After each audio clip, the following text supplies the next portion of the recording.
Estamos aqui então com mais um vídeo, canal Criptografia na Veia, falando sobre o algoritmo SHA-1. Nós temos aqui uma série no canal falando sobre o algoritmo SHA-256, que faz parte da família do SHA-2, e o SHA-1 foi o seu precursor, que em 2017 sofreu um ataque de colisão por parte dos pesquisadores do Google, e o algoritmo virou aí uma peça de museu. Mas vamos lá, vamos falar um pouco sobre ele.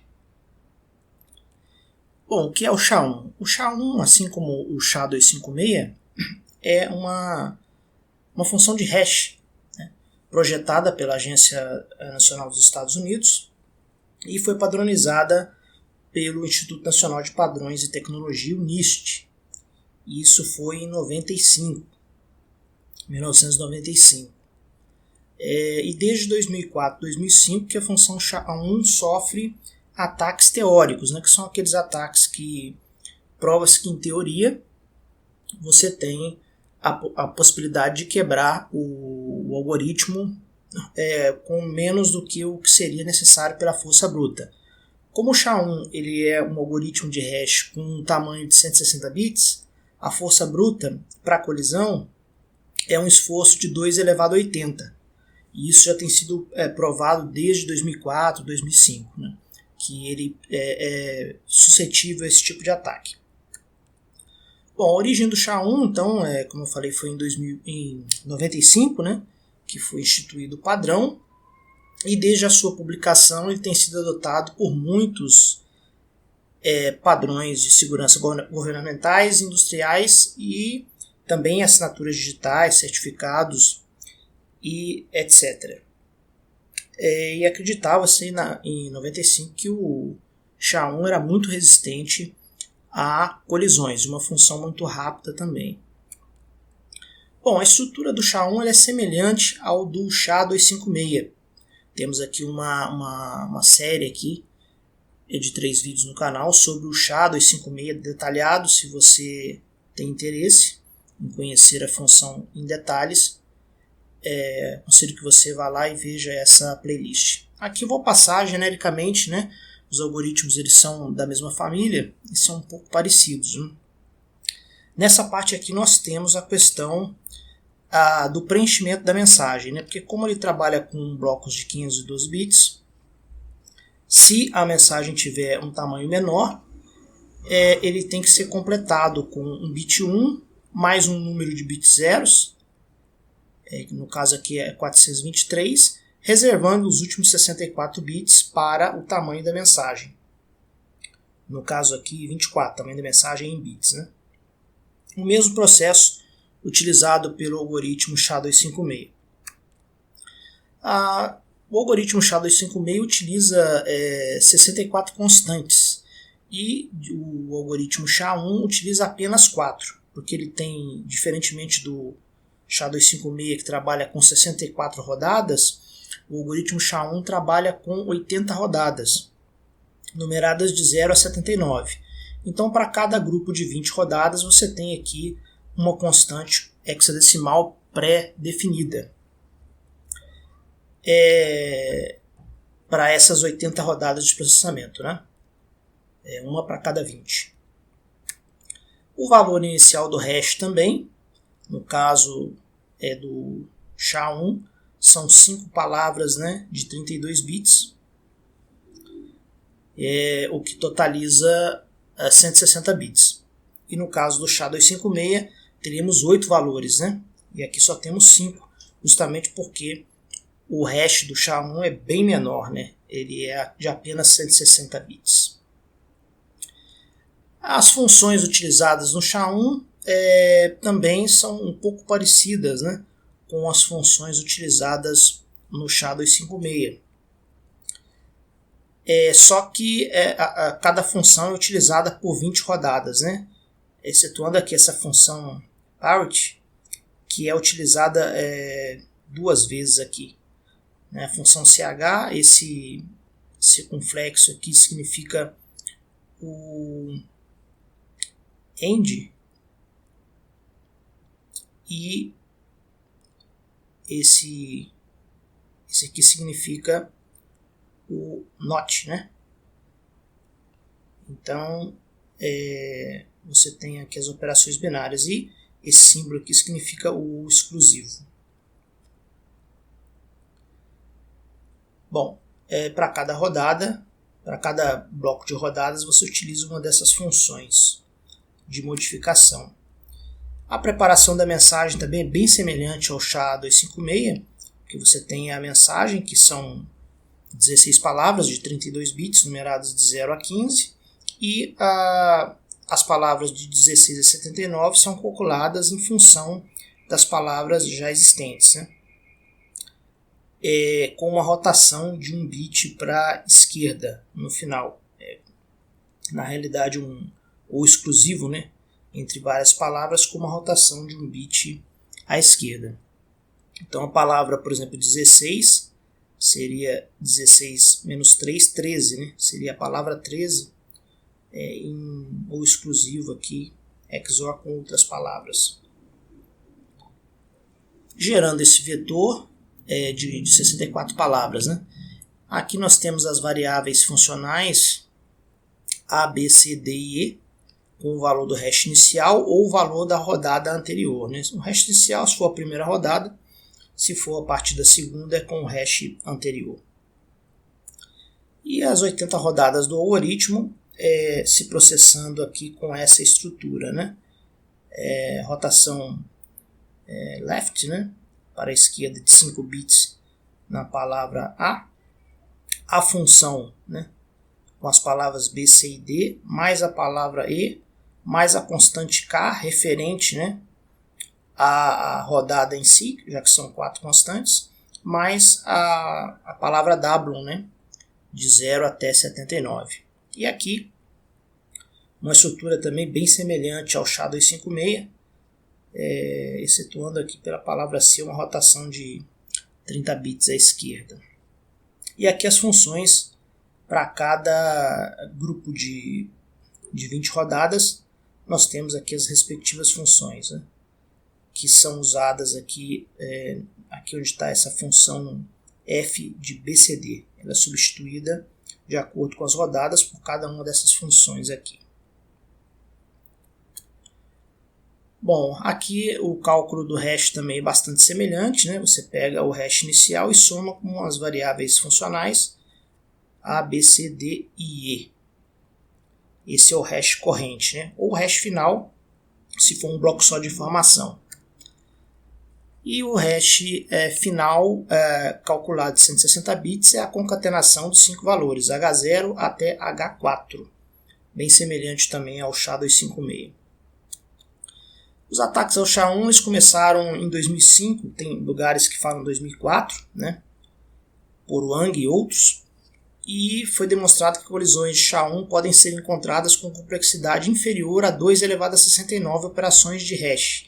Esse é o primeiro ataque ao SHA-1 completo de 80 passos, com complexidade menor que o limite teórico de 2 a 80. Ou seja, pela força bruta, você iria gastar 2 a 80 operações e, utilizando esse refinamento do ataque, 2 a 69. Então, apesar de nascer um espaço de busca muito grande, o algoritmo é dito teoricamente quebrado já em 2005, 10 anos depois da sua implantação. E aí, o Google, agora em 2017, quebra o SHA-1 na prática.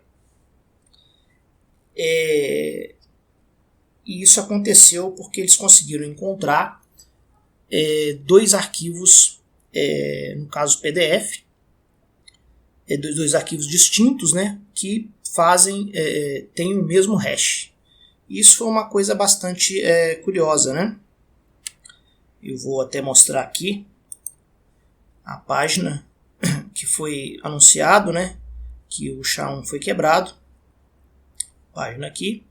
E aqui, pela tradução aqui, a gente pode ver com mais clareza que ele diz, né, agora é praticamente possível criar 2 arquivos PDF colidindo e obter uma assinatura digital SHA-1 do primeiro arquivo PDF, que também pode ser abusada como uma assinatura válida no segundo arquivo PDF. E aqui eles dão os dois arquivos, né? Os dois arquivos PDF e a função SHA-1 dos dois arquivos.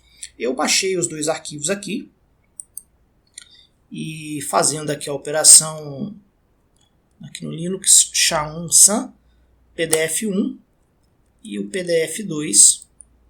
Vou fazer aqui. A gente vê aqui que os valores são de fato iguais. Comparando aqui, realmente existe uma colisão real e os dois arquivos são arquivos diferentes, né? Como mostra aqui, esse aqui é o primeiro arquivo. Repare aqui na cor aqui na parte de cima, na superior, e o segundo arquivo também na parte superior aqui.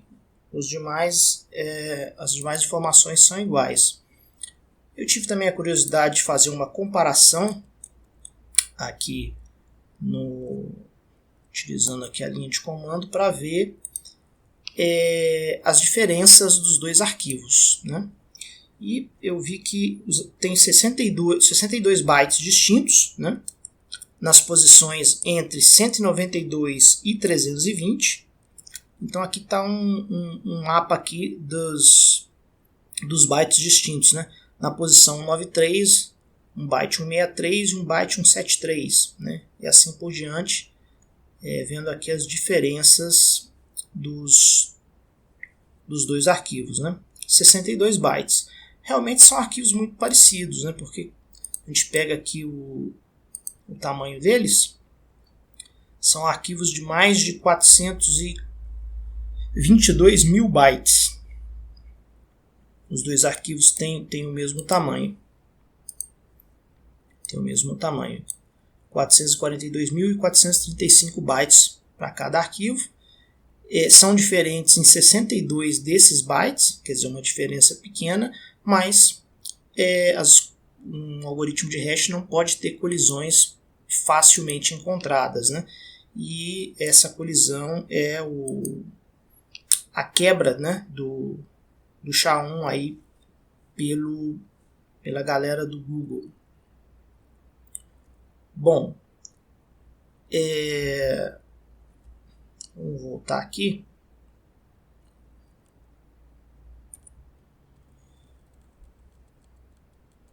Então, aqui nós temos, eu extraí isso aqui do site, que foi demonstrado a quebra dos dois documentos distintos que geram o mesmo hash.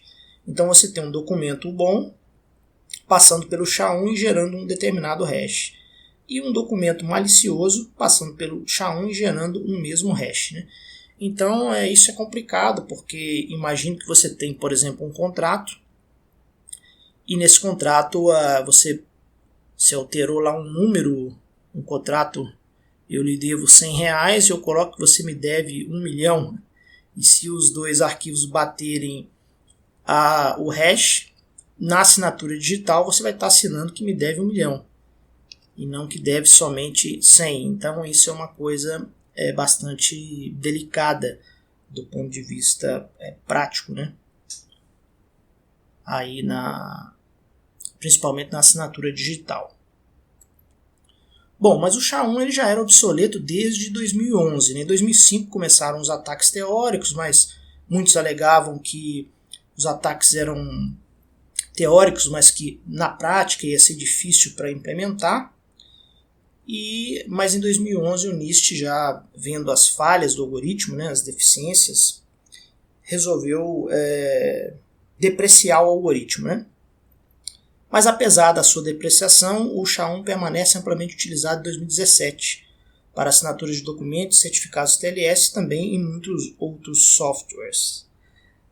E aí, com esse resultado do Google, realmente muita coisa mudou, porque é uma colisão real, né? Não dá para se desprezar uma colisão real, embora eles tenham empregado um esforço enorme de processamento, que teoricamente não seria possível uma pessoa só conseguir, mas o resultado tende a ficar mais barato com o passar do tempo e temos outros algoritmos já melhores aí à disposição. Bom, em 2019, como se não bastasse, né, 2 pesquisadores eles publicaram uma técnica de busca de colisões para SHA-1 com prefixo escolhido.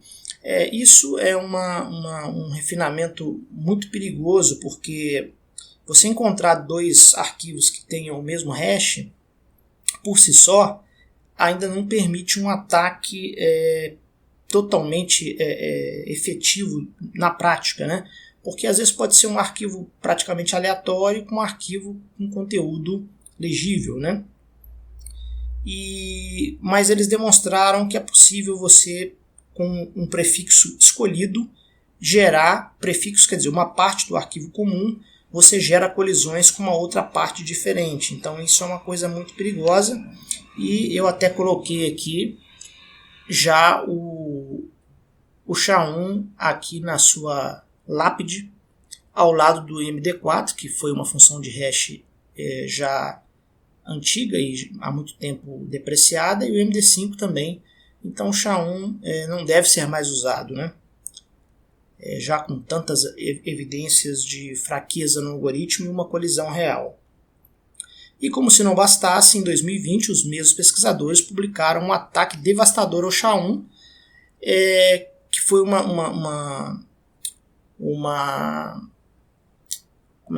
aperfeiçoamento, né, do trabalho que eles fizeram em 2019. Então não há mais nada a fazer senão dizer adeus ao SHA-1, né? Todo algoritmo ele tem realmente um prazo de validade, e isso é uma coisa normal, e a gente deve buscar novas tecnologias para suprir as necessidades de acordo com que as coisas vão evoluindo, né? Tem pessoas que insistem em utilizar ainda aquilo que já está depreciado, já está antigo, e o que até pode ser usado em alguns casos, mas não no caso da criptografia, que pode vir a trazer muitos prejuízos. Então, realmente, podemos dizer que foi dada aí a pá de cal, né, no algoritmo SHA-1 por esses pesquisadores aí. Bem, tem algumas referências aqui que eu utilizei para fazer o vídeo, eu vou deixar na descrição. E vou deixar aqui também os arquivos papers que eu não mostrei aqui, né? E que pode ser de interesse histórico para alguns, né? Como aqui, por exemplo, a questão do funcionamento detalhado do SHA-1 e tal, bastante parecido com a série que nós fizemos. Eu não detalhei aqui tanto, porque quem vê a série vai conseguir se encontrar aqui facilmente nessa apresentação. Bom, muito obrigado a todos e espero que a gente se encontre aí numa próxima oportunidade, se Deus quiser.